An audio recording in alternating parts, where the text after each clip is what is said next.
Assalamualaikum warahmatullahi wabarakatuh. Bentuk-bentuk dan dampak ketimpangan sosial. Apa itu ketimpangan sosial? Ketimpangan sosial merupakan keadaan yang terjadi karena adanya kesenjangan atau ketidakseimbangan akses untuk mendapat dan memanfaatkan sumber daya yang tersedia. Berikut contoh gambaran ketimpangan sosial antara pusat kota dan pinggiran kota. Bentuk-bentuk ketimpangan. Ketimpangan sosial yang terjadi antara desa dan kota. Ketimpangan sosial yang terjadi antara desa dan kota disebabkan oleh beberapa faktor. Salah satunya adalah kondisi geografi dan tipologi desa yang kurang menguntungkan. Hal ini menyebabkan mata pencaharian masyarakat desa tidak memiliki banyak alternatif atau pilihan seperti di perkotaan. Contohnya, pencaharian di desa masih bergantung pada kondisi alam, sedangkan kota lebih fleksibel atau dapat dilakukan setiap saat. Ketimpangan sumber daya manusia. Pendidikan berperan dalam pembangunan masyarakat, terutama di bidang sumber daya manusia. Dengan pendidikan, seorang individu dapat meningkatkan status sosial dan kesejahteraan hidupnya. Kualitas pendidikan akan menentukan kualitas diri seseorang juga. Contohnya, perbedaan kualitas antara seorang lulusan universitas ternama atau berakreditasi dengan universitas tidak berakreditasi. Ketimpangan ekonomi antar golongan di masyarakat. Karena tidak meratanya hasil pembangunan antar daerah, menurunnya pendapatan per kapita akibat pertumbuhan penduduk yang relatif tinggi, tanpa diimbangi dengan peningkatan produktivitas. Akibatnya mereka tidak bisa memperoleh hidup yang layak. Tingginya pertumbuhan penduduk juga membuat masyarakat semakin sulit untuk mendapat pekerjaan. Contohnya, persaingan yang terjadi di antara pelamar kerja biasa dengan orang yang memiliki uang. Ketimpangan penyebaran aset di kalangan swasta. Kepemilikan aset di antara badan-badan usaha di Indonesia masih sangat terpusat pada usaha skala besar, terutama di badan usaha milik negara atau BUMN. Padahal, sebagian besar tenaga kerja Indonesia bekerja di usaha mikro kecil dan menengah atau UMKM. Tidak sedikit dari usaha-usaha tersebut yang harus bangkrut karena minimnya aset dan tidak adanya modal. Ketimpangan antar wilayah dan subwilayah dengan konsentrasi ekonomi yang berpusat pada wilayah perkotaan. Pembangunan yang tidak merata ini disebabkan oleh beberapa faktor. Di antaranya, perbedaan kondisi geografis serta sumber daya alam dan manusia yang dimiliki oleh masing-masing wilayah.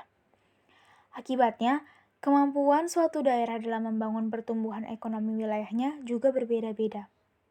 Dampak positif dan negatif ketimpangan sosial. Dampak positifnya yaitu yang pertama, melalui adanya ketimpangan sosial bisa menimbulkan rasa empati antar golongan dalam membantu satu sama lain supaya bisa mendapatkan kesetaraan sebagaimana mestinya.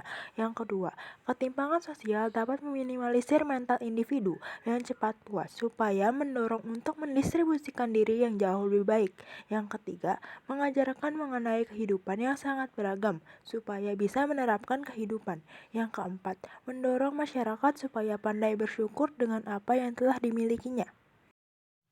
Dampak negatif ketimpangan sosial. Yang pertama, ada melemahnya jiwa wirausaha. Melemahnya jiwa wirausaha dapat mengganggu perkembangan perekonomian bangsa, sebab pengembangannya membutuhkan kemampuan dana, tenaga, manajemen, dan peluang berusaha termasuk pasar. Contohnya, masyarakat yang takut berwirausaha biasanya melakukan jalan pintas dengan cara mengikuti undian berhadiah dan investasi yang ilegal. Yang kedua, ada kemiskinan. Kemiskinan adalah keadaan seseorang yang tidak sanggup memelihara dirinya sendiri sesuai dengan taraf kehidupan kelompok dan tidak mampu memanfaatkan tenaga, baik mental maupun fisiknya dalam kelompoknya. Contohnya, adanya masyarakat yang buta huruf dan balita yang mengalami gizi buruk. Yang ketiga, ada kemerosotan moral. Kemerosotan moral muncul sebagai akibat dari ketimpangan sosial yang tidak hanya dilakukan oleh kelompok masyarakat yang kurang mampu, tetapi juga kelompok masyarakat yang mampu yang dipicu oleh berkembangnya sikap individualistis dan materialistis. Contohnya, merebaknya model-model busana yang tak layak pakai dan gaya hidup yang sangat bebas. Yang keempat, ada kriminalitas. Kriminalitas atau kejahatan dalam sosiologi dibagi menjadi dua.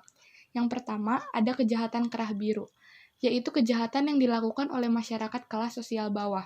Contohnya mencopet di dalam komuter lain ketika sedang padat penumpang. Yang kedua, ada kejahatan kerah putih, yaitu kejahatan yang dilakukan oleh orang yang terpandang atau berstatus sosial tinggi dalam pekerjaannya. Contohnya, oknum pejabat yang korupsi dan menggelapkan pajak. Monopoli.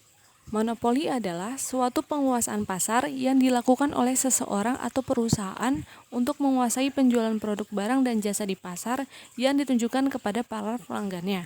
Contohnya monopoli dalam penjualan BBM di Indonesia yang hanya dilakukan oleh Pertamina. Pertamina merupakan salah satu perusahaan BUMN yang beroperasi di sektor migas. Secara monopoli artinya tidak memiliki pesaing.